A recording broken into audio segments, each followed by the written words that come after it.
Well folks, welcome to the latest video where we're going to tinker around and try and get this and the flywheel off the motor.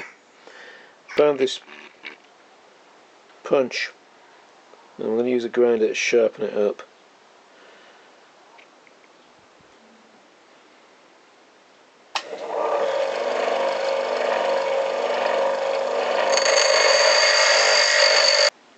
Okay folks, so what I've actually made there is a small cutting chisel.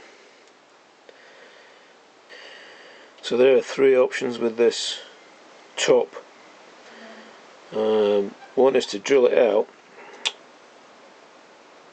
possibly four options. So one is to drill it out, but you can only quite a long drill.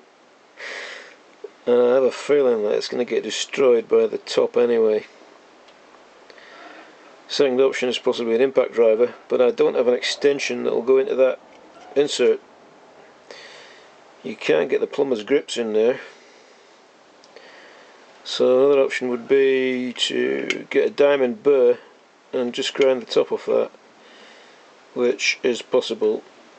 But I'm also going to try this, which is basically a cutting chisel. You have to say, I don't know what will happen to the footage when I start hammering this.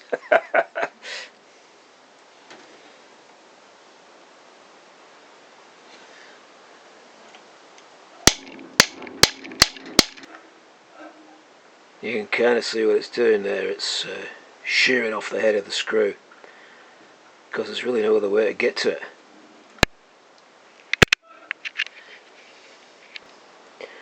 So viewers, we cut that one off, and we cut that one off, and that one is saved, and we took a screwdriver and hammered just one side of the slot there and it came away, and the one you can just see around the side of there, which is out of focus, the one you can see just there, that is also out. So that's okay, we didn't break that, so it's good news and bad news, we saved two and killed two. So after seemingly insurmountable odds, we finally reveal the pull start mechanism. How exciting. And that's the flywheel by the looks of it. Might be some points under there somewhere. Okay, so this is the pull start. So just put a knee on it because I'm holding the camera with the other hand. That does appear to be working okay. So I probably won't take that apart too far. This disc, right, so you can see the little inserts there and there. That's also used to key onto the pull starter. It seems that we can now put a socket onto this to try and get the engine to free a little bit. So the engine is moving a little bit, and there are no spark plugs in there. But have a look down here.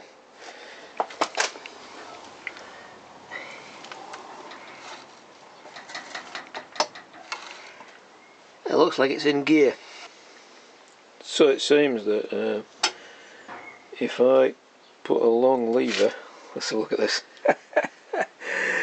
That is a long lever.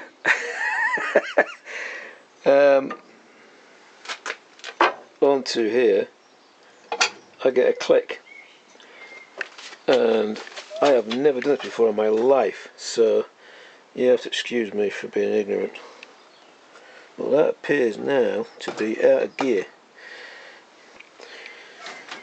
So if we rotate the engine, I am holding the camera by hand here, it goes that far and comes back to about there, and it is sticking on something, so I'm going to put some WD down the barrels. These are the screws that came out of it. So yeah, the top here is chewed up because I put the plumber's grip on it, but the middle section is chinked. If you look at it, that is not straight. and the other one ain't much better actually. So just sweeping quickly over to here,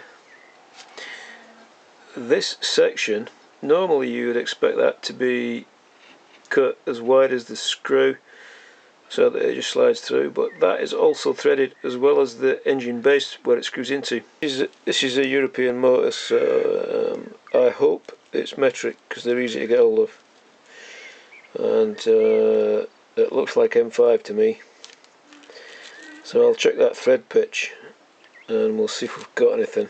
I might have to order something, I'm not sure, because these are crossheads and they are really chewed. After a considerable amount of work, just working the engine backwards and forwards, we've managed to get the engine to rotate completely now.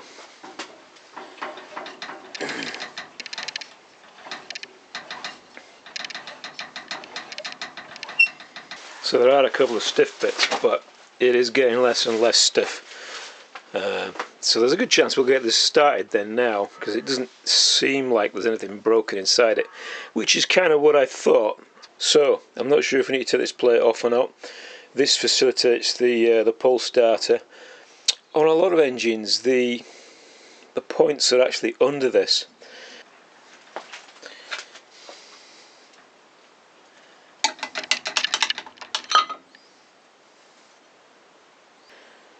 So you can see the points there with the slightly whitish, I would say, corrosion on them.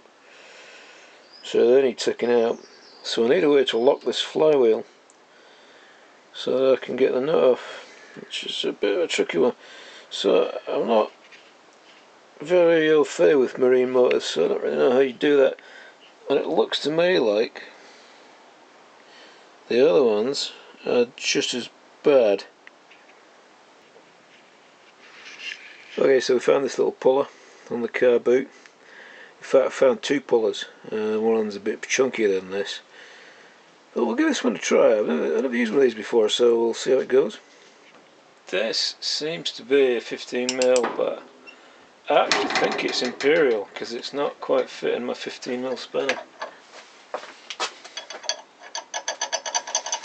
Yeah, that's definitely Imperial, I think. So I should say, folks, that I don't have a lot of Imperial gear, so we'll have to just work without it.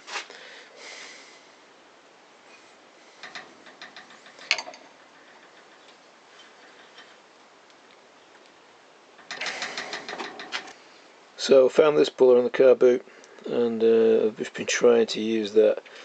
And if you go to just here, you can see where it's starting to damage the flywheel, so I don't really want to do that.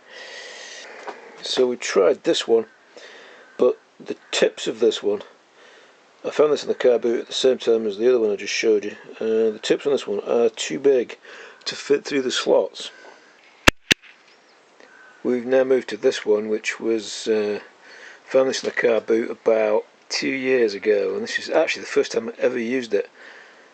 I don't know if it's working, but does appear to be a keyed taper shaft in here. So I'm going to try and expand this with a bit of boiling water just to try and get that off. Okay, so rather laughably, despite my best efforts, the flywheel remains on. I've tried 3 different pullers and I cannot get it off. So I'm now going to have to go in search of the pulley you're supposed to use, which has got a thread to fit this, not this.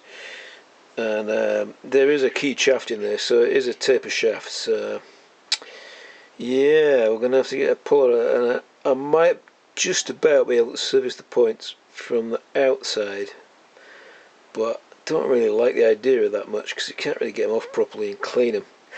Well, sadly that's the end of this little video, and hopefully by the next video we might have a puller to get that thing off. Thanks so much for watching, folks. Bye.